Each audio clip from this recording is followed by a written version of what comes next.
ఆధ్యాత్మ రామాయణంలో బాలకాండలో 7th సర్గలో 38 శ్లోకాల నుంచి. పరశురాముడు ఎప్పుడైతే ఆ రాముడు తన చేతిలో ఉన్న ఆ విష్ణు ధనస్సుని వైష్ణవ ధనస్సుని చేతబట్టి నారి సంధించి ఇవన్నీ చేసిన తర్వాత దానికి పూర్వ వృత్తాంతం గుర్తొచ్చింది. ఒకానొక సమయంలో దీర్ఘకాలం తపస్సు చేసి విష్ణుని ప్రసన్నుని చేసుకున్న తర్వాత ఆ పరమాత్మ అక్కడ ప్రకటింపబడటమే కాకుండా వరాన రూపంలో ఇచ్చి ఈ పైగా నా శక్తిని నీలో నేను పెడుతున్నాను, మళ్ళీ కాలానుగుణంగా నేనే తేజస్సుని మళ్ళీ నాలోని నాట్యం చేసుకుంటాను అని చెప్తాడు. అవన్నీ గుర్తుకొచ్చే, అందుకే నువ్వు సామాన్యమైనవి కాదని అప్పుడు రాముణ్ణి అంటే ఆ విష్ణువుని స్తుతించినవన్నీ గుర్తొచ్చి, అంటే ఇక్కడ పరమాత్మ స్వరూపం అన్న భావనలో మాట్లాడుతూ ఆయనని కర్త క్రియ అన్నీ నువ్వే, కాకపోతే భోక్తగా కర్తగా ఎవరైతే భావిస్తూ ఉంటారో ఈ జడ పదార్థమైన ఈ శరీరాన్ని మీద మక్కువతో భోగాలకి దగ్గరగా చేస్తూ ఎవరైతే ఉంటారో వాళ్ళ అజ్ఞాన వశమున మళ్ళీ ఇలానే గతి స్థితి లేకుండా పోతూ ఉంటారని అలా అన్నీ చెప్తూ, యావత్ తత్పాద భక్తానాం సంగ సౌఖ్యం న విందతి తావత్ సంసార దుఃఖో గగ్నా నివర్తి నరః సదా. ఓ రామ, నీ చరణ కమనాన్ని ఆధరించు నీ భక్తుల సాంగత్య సుఖమును నిరంతరము అనుభవించాలి. అలాంటి సాంగత్యము లేనంత వరకు మానవుడి ప్రాపంచిక సంబంధమైన వాటితో ఉండటం వల్ల దుఃఖాల యొక్క సముదాయాన్ని పెంచుకుంటూ ఉంటాడు, అందుకే వాటిని దాటలేడు. తతత్సంగలబ్ధయా భక్త్యా యథా త్వాం సముపాసతే తథా మాయా శైలేర్యాతి తానవం ప్రతిపద్యతే. భక్తజనులు సాంగత్యం వల్లనే నీ అందు భక్తి ఏర్పడుతుంది. అంటే ఇప్పుడు నాకు స్వతహాగా భక్తి లేదు, అయితే అట్లాంటి భక్తులు ఎవరైతే నాకు కలుస్తూ ఉంటారు, లేకపోతే వాళ్ళకి భక్తి ఉందని తెలిసి వాళ్ళ దగ్గరికి నేను ఎక్కువ వెళ్తూ ఉంటాను, వాళ్ళు ఎక్కువ ఆచరిస్తున్నాను, నేనేం చెయ్యట్లే, నేను వాళ్ళ సాంగత్యానికి మక్కువ చూపించేలాగా ఆ ప్రయత్నం మటుకు చేసి వెళ్ళటం కారణంగా ఏమవుతుంది అంటే వాళ్ళకున్న భక్తి, వాళ్ళు చేసిన క్రతువుల కారణంగా మెల్లమెల్లగా ఆ సాంగత్యం వల్ల మనలో కూడా ఆ భక్తి, ఎందుకంటే వికారాలు మెల్లిగా తొలుగుతుంటాయి, భక్తి ఏర్పడుతుంది, అందుకే సత్సాంగత్యం అంటారు. ఇట్లాంటి భక్తుజనుల యొక్క సాంగత్యం వల్ల, అందుకే దుష్టుడికి దూరంగా కూడా చెప్పమంది. ఎందుకు? ఎందుకంటే వాళ్ళ సాంగత్యంలో మళ్ళీ నీకు అవే వస్తూ ఉంటాయి. మంచి నువ్వు సంవత్సరాలు సంవత్సరాలు వాళ్ళ వెంటున్న అబ్బుతుందో లేదో కానీ దుష్ట గుణాలు అన్నవి చాలా క్షణాలలో తేలిగ్గా వచ్చేస్తూ ఉంటాయి. ఏదైనా సాధించాలంటే కష్టపడాలి కానీ ఏదైనా పనికిరాంది చేయడానికి దానికి పెద్ద సాధన అక్కర్లేదు, అది చాలా తేలిగ్గా ఏదో సహజ లక్షణాలలాగా వాటిని మనము ఈ ఈజీగా చేసేస్తూ ఉంటాము. కానీ ఈ భక్తజనుల యొక్క సాంగత్యం వల్లే ఇంకా నీ మీద భక్తి ఏర్పడుతుంది. అట్లాంటి భక్తితో ఎప్పుడూ నిన్ను ఉపాసిస్తున్నా అప్పుడే ఆ మాయ క్రమక్రమంగా తొలగిపోతుంది. మాయను తొలగించుకోవటం అంటే జ్ఞానం ఆధారం అని చెప్పింది ఎందుకు అంటే, ఏది పనికొస్తుందో ఏది పనికిరాదో ఈ మాయామోహాలు వీడితే కానీ ఆ స్పష్టత మనకి రాదు, ఆ స్థిరత్వం మనకి రాదు. అందుకే ఆ భక్తి కారణంగా, ఆ ఉపాసన కారణంగా, ఆ సాన్నిధ్య కారణంగా క్రమేణ మెల్లమెల్లగా ఇవన్నీ మాయామోహాలు తొలగిపోతాయి. తతస్తత్వజ్ఞాన సంపన్న సత్కురుస్తేన లభ్యతే వాక్యజ్ఞానం గురుర్లబ్ధ్వా త్వత్ప్రసాదాత్ విముచ్యతే. అందుకే ఆ సాధనకు జ్ఞాన సంపన్నుడైన సద్గురు లభిస్తే, అంటే భక్తజనుల యొక్క సాంగత్యం చేస్తే భక్తి కలిగింది, దాని క్రమేణా క్రమేణా ఉపాసించడం మొదలుపెట్టావు, క్రమేణా మాయ తొలగిపోతుంది. ఇలా ఉన్నవాడికి సరైన గురువు లభిస్తే ఆ గురువు మార్గాన్ని చూపిస్తాడు, పైగా మనకి ఆ మార్గంలో స్పష్టతతో ఎరుకతో ఉండేలాగా అన్ని రకాలుగా మనకి జ్ఞానాన్ని పెంచుకునేలాగా సంపన్నులను చేస్తాడు సద్గురువు. ఆ లభిస్తే ఆ సద్గురువు చేత మహావాక్యములు బోధపడుచుకున్న తర్వాత అది కూడా నీ కృప చేత అతడు మళ్ళీ ముక్తుడవుతాడు. గురువు కావాలన్న కోరిక ఉంటే సరిపోదు, ఆ కోరిక ఉన్నప్పటికీ కూడా కాలానుగుణంగా మనకి ఏ సమయానికైతే మనం సిద్ధంగా ఉన్నామో ఆ సమయానికి కానీ ఇవ్వడు పరమాత్మ. దానికి నేను నా సమర్థతను సిద్ధపడి ఉండటానికి నేను కృషి చేస్తూనే ఉండాలి. తస్మాత్ త్వాత్ భక్తిహీనానాం కల్పకోటిశతైరపి నా భుక్తి శంకా విజ్ఞాన శంకా నైవ సుఖం తథా. అందువల్లే మీ భక్తి చేత శూన్యులైన పురుషులకు కూడా 100 కోట్ల కల్పాల వరకు కూడా ముక్తి కలగదు. ముక్తి ఎవరికి లభిస్తుంది? ముక్తి అన్నది ఏంటంటే పరమాత్మని ఆరాధిస్తే భక్తితో భక్త వాత్సలుడు కాబట్టి ఆయన ఇచ్చేస్తాడు అంట. అంటే ఆ భక్తి ఎలా ఉండాలంటే అపారంగా అనన్యంగా ఉంటేనే అది కుదురుతుంది. ఇది ఎప్పుడు అంటే మనకి భగవద్గీతలో కూడా చెప్పినట్టుగా కొద్ది కొద్దిగా ఒక్కొక్క జన్మలో కూడబెట్టుకుని అది మొత్తం మనకి మళ్ళీ పరిపక్వత చెందే స్థితికి చేరడానికి ఇట్లా ఎన్నో జన్మలు గడిచిపోతూ ఉంటాయి. అదే ఈ భక్తి శూన్యంగా ఉన్న వాళ్ళకి కూడా మళ్ళీ ఎన్నో 100 కోట్ల జన్మలు అయితే గాని మళ్ళీ ముక్తి కలగదు. బ్రహ్మజ్ఞానమును పొందు అవకాశం కూడా లభించదు. అందువల్లనే వారికి నిజమైన సుఖము లభించుట కూడా అసంభవము. లౌకికమైన అశాశ్వతమైన సుఖమే పరమ సుఖమన్న మోహంలో ఉండిపోతారు కనుక అసలైన సుఖం వాళ్ళకి లభించదు. అతస్మాత్ పాదయుగళే భక్తిర్మే జన్మ జన్మని స్వాత్వాధద్భక్తిమతాం సంఘో విద్యాయాభ్యాం వినశ్యతి. అందుకే జన్మాంతరముల్లోనూ జన్మకి అంతరము ఉన్నది. ఇట్లా చచ్చిపోగానే రేపొద్దు నేనేం పుట్టేను మళ్ళీ దానికి దీనికి ఉంటుంది. ఇలాగే ఎన్నో జన్మలు అవ్వాలి. అందుకే ఈ జన్మాంతరములోనూ ఒక జన్మ నుంచి ఇంకో జన్మ మళ్ళీ తీసుకోవాలంటే ఈ జన్మ చాలించిన తర్వాత ఇంకో జన్మ తీసుకోవటానికి మీ చరణ యుగములందే భక్తి ఉండవలనని కోరుకుంటున్నాను. అంటే జన్మాంతరంలోనూ మళ్ళీ ఇంకో జన్మైనా ఎప్పుడైనా సరే నీ భక్తిని నేను విడవకుండా ఉండాలని కోరికతో ఉన్నాను. మీ భక్తుల తోడి సాంగత్యమే నాకు లభించాలని కోరుకుంటున్నాను. ఈ 2 సాధనముల వల్లనే ఈ మాయ అన్నది నశించిపోతుంది. అంటే మాయకు నేను లోబడకుండా ఉండేలాగా నాకు ఉండాలి అన్న కోరికను వ్యక్తపరిచాడు. లోకి త్వద్భక్తి నిరతాస్త్వాద్ ధర్మామృతవర్షిణః పునంతి లోకమఖిలం కిం పునః స్వాకులోద్భవాన్. లోకంలో మీ భక్తి తత్పరులైన వారు మీ లీలలను గానామృతాన్ని వర్షింపచేస్తూ ఉన్నవారే సమస్త లోకాలకి కూడా పవిత్రం చేస్తూ ఉంటారు.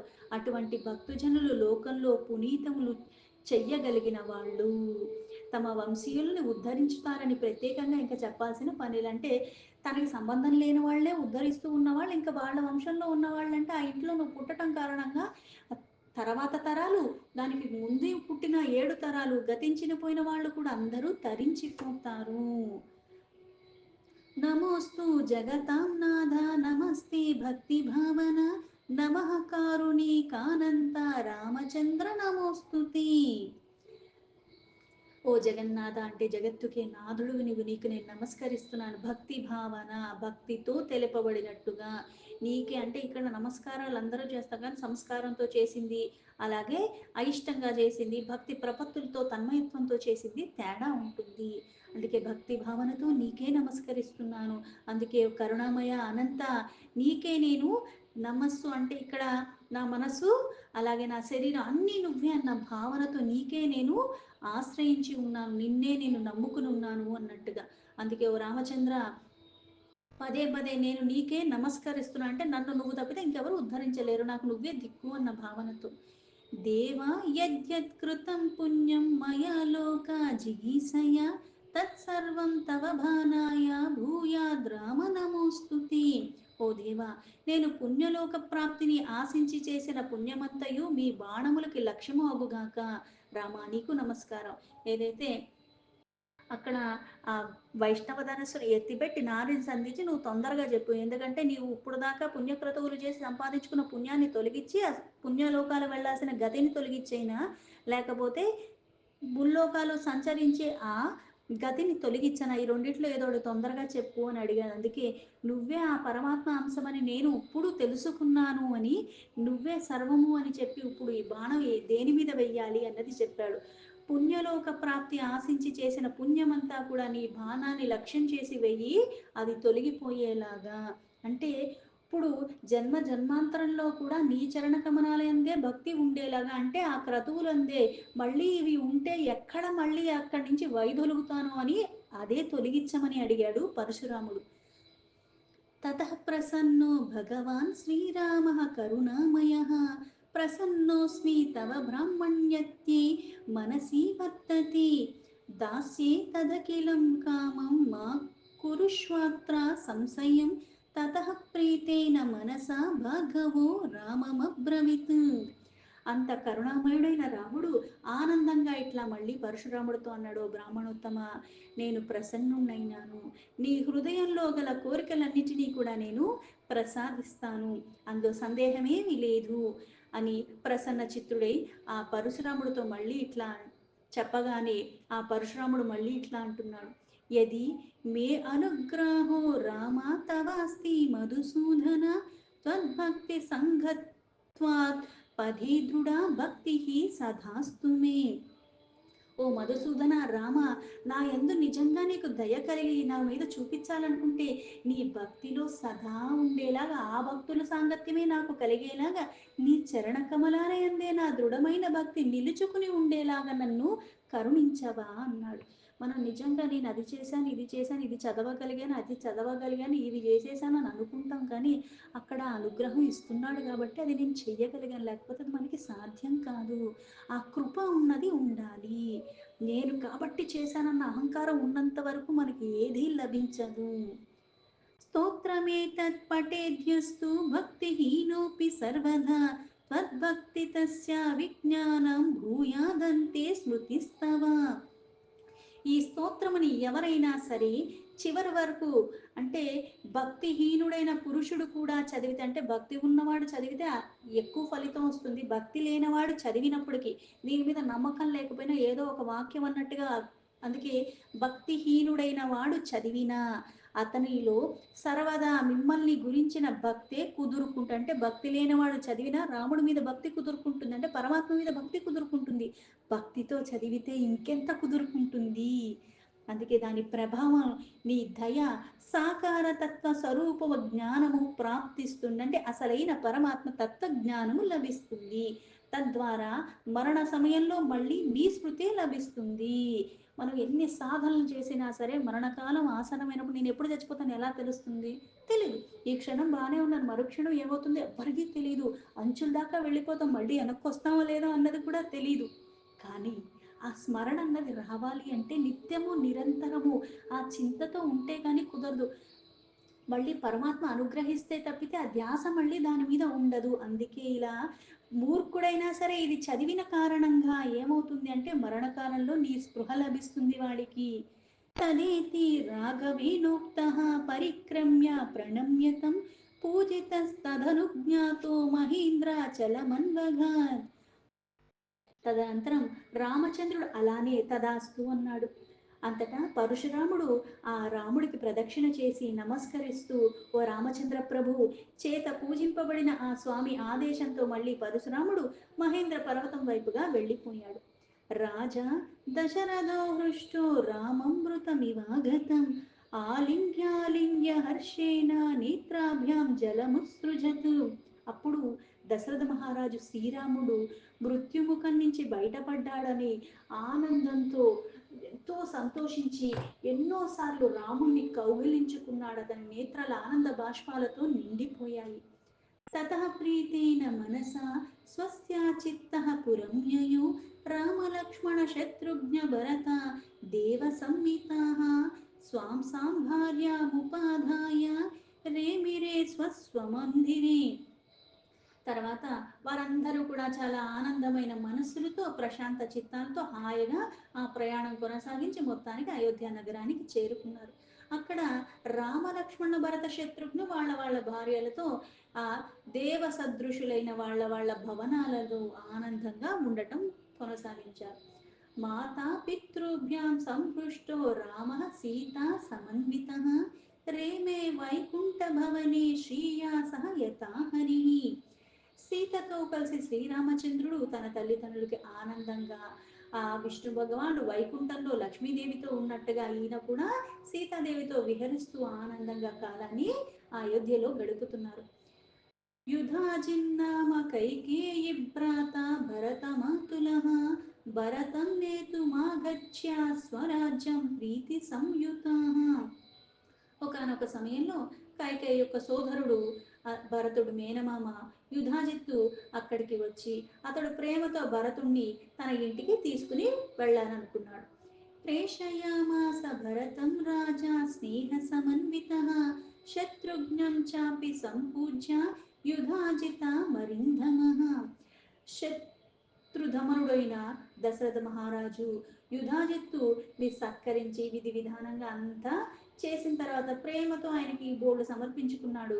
అలాగే ఆయన కోరిక మేరకు భరత శత్రుఘ్ని ఆయన వెంట పంపించాడు. ఎక్కడికి వెళ్ళినా సరే లక్ష్మణుడు రాముడితో ఉంటాడు, శత్రుఘ్నుడు ఎప్పుడు భరతుడితోనే ఉంటాడు. కౌసల్యా శుశుభే దేవి రామేణ సహ సీతయా దేవమాతేవ పాలోమ్య శచ్యా శక్రేణ శోభన.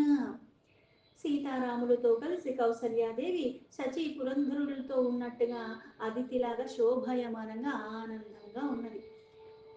సాకేతే లోకనాథ ప్రతీత గుణగణో లోక సంగీత కీర్తి శ్రీరామ సీతాయాస్తే అఖిల జననీకరానంద సందోహమూర్తి నిత్యశ్రీ నిర్వికారో నిరవధి విభవో నిత్య మాయా నిరాసో మాయా కార్యానుసారి మనుజ ఇవ సదా భాతి దేవో అఖిలే సహా.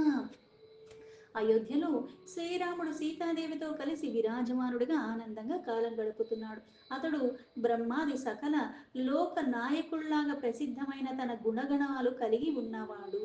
అఖండమైన అతని కీర్తి అఖిల లోకాల్లో అంటే అంత కీర్తింపబడుతుంది. ఆయన గుణగణాల గురించి ఎంత తిలకించి ఎంత చూసినా సరే చూడ ముచ్చటగా అనిపించుతున్నారు ఈ జంట. పొంగి వస్తుంది ఆనంద రాశులుగా చిందిస్తూ అఖండమైన ఆనందమూర్తిగా కనిపిస్తున్నారు. అందుకే అఖిలేశ్వరుడు ఆయన ప్రభు, నిత్యలక్ష్మి సంపన్నుడు, నిర్వికారుడు, అంటే అన్ని రకాల ఐశ్వర్యాలతో సంపన్నంగా ఉన్నవాడు, మాయాతీత గుణాతీత అయినప్పటికీ కూడా మానవ రూపంలో ఉండి అక్కడ ఉన్నవాడు. ఈ లోకమంతా కూడా మానవుల్లాగే కనపడుతూ ఉన్నాడు. మాయనే తన ఆధీనంలో పెట్టుకున్నవాడు కాబట్టి ఆ మాయా మోహాలకి చాలా సునాయాసంగా అందరినీ లోబడేలాగా మానవ మాత్రుడుగానే వాళ్ళకి కనిపిస్తున్నాడు. మానవ మాత్రుడిలాగే వాళ్ళు ఆలోచించేలాగా కూడా చేస్తున్నాడు. దీంతో ఆధ్యాత్మ రామాయణంలో బాలకాండలో సెవెన్ సర్గా సంపూర్ణం. అలాగే ఈ బాలకాండ కూడా ఇందులో సంపూర్ణం.